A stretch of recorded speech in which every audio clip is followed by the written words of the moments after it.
So that is a superstition in, Canada as well. That's not a solely American thing.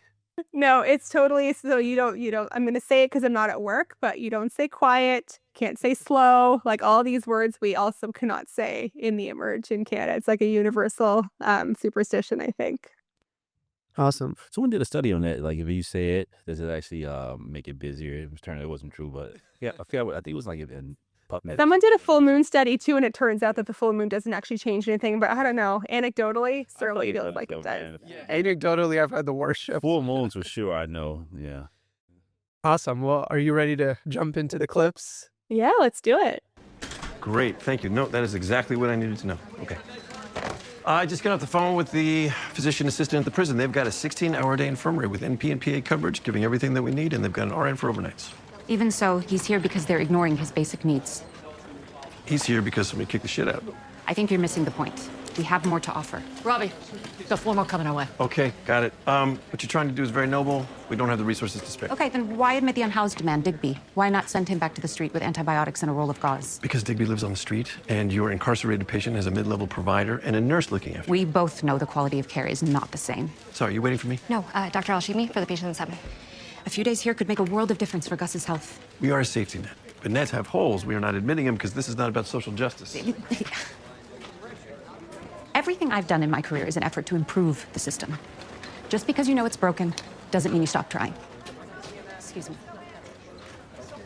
It's that last line that Dr. Alice says, "Just because you know it's broken doesn't mean you stop trying." So, like, for me, that line just encompasses everything that we do in emergency medicine so perfectly, right? So we're all 3 of us are emerge docs here. We know the immense system challenges that we face. You know, people don't have access to primary care, so they come to the emerge as their stopgap, as their safety net, as Dr. Robbie said. And then we have boarded patients. We can't move people upstairs because people aren't moving out. And like, it's just everything around us is often working against us to be able to do the best thing for our patients.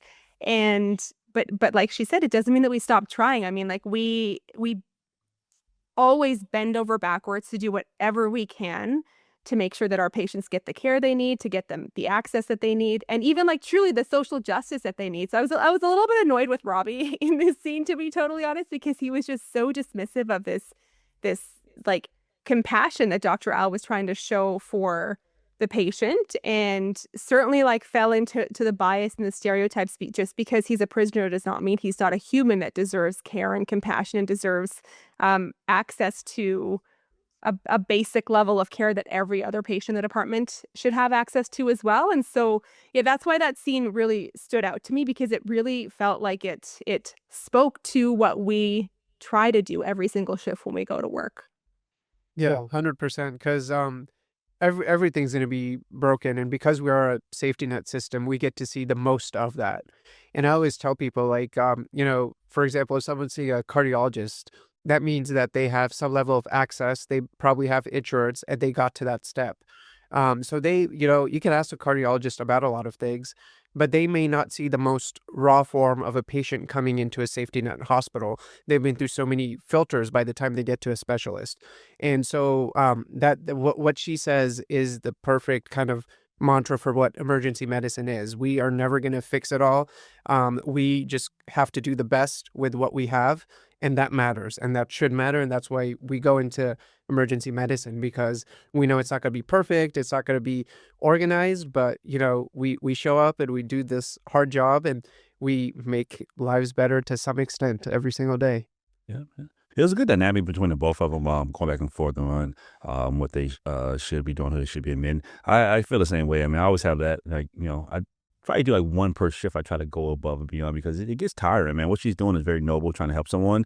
But Robbie is correct in what he's saying. You can't help everyone, and it kind of gets hard who you pick and choose who to help. So you don't want to be like neglecting people just because he's a prisoner trying to write him off. Though what she's doing is noble. She's probably gonna help him out. It's probably gonna make a world of difference in his care.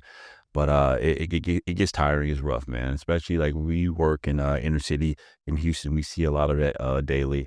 I hate to say, I try to do one per shift. I get my one per shift. I go above and beyond because it gets tired, man. Everyone like needs help, and it's just like I try to go above and beyond, try to set some stuff up at home. But it's just like it gets to the point to where I remember like residency. Sometimes I help people try to pay for their medication, give them rides home, but it's just like it tires you out sometimes, man. Yeah. So much It's a lot.